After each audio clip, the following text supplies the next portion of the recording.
Naglaan din ng ilang minuto si Presidente Obama para magbigay pugay sa puntod ng mga namayapa ng sundalong Amerikano noong ikalawang digmaang pangdaigdig.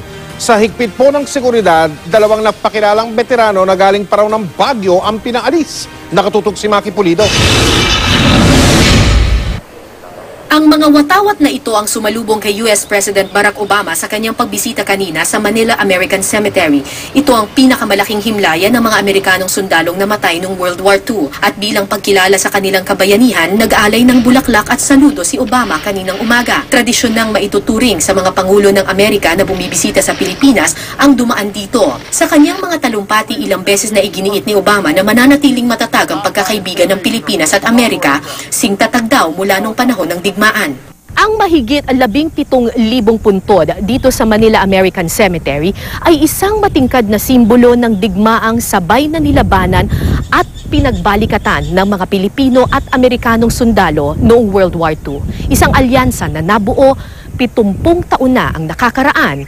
Isang alyansang pinapangako ng Amerika na magpapatuloy hanggang kasalukuyan.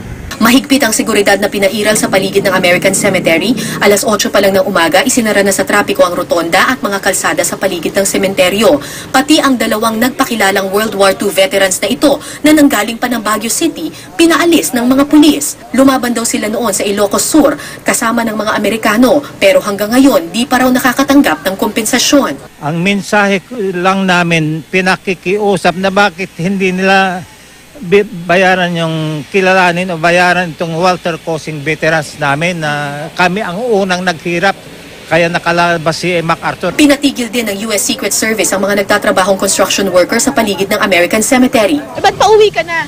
Bali po wala po kaming pasok ngayon dahil gagawa raw po yung darating daw po yung Si Obama. Di wala rin sweldo. Wala po ma'am, sayang nga lang po masahe. Ilang minuto lamang nagtagal sa American Cemetery si Obama. Pagkatapos nito, diretso na siya sa airport para tumulak pa Amerika. Hinatid siya ni na Vice President Jejomar Binay, Secretary Mar Rojas, Secretary Albert De Rosario, Philippine Ambassador to the US Jose Quisha Jr. at MMDA Chairman Francis Tolentino. Bit-bit ni Obama ang 10 taong kasunduan na magbibigay ng access sa mga Amerikanong sundalo sa ilang kampo ng militar sa bansa kung saan pwede silang magtayo ng pasilidad. Pero sabi ni DFA Secretary Albert De Rosario, parehong nakinabang ang dalawang bansa sa state visit na ito. It's a partnership. It's mutually beneficial. Cara David, Nakatutok, 24 Oras.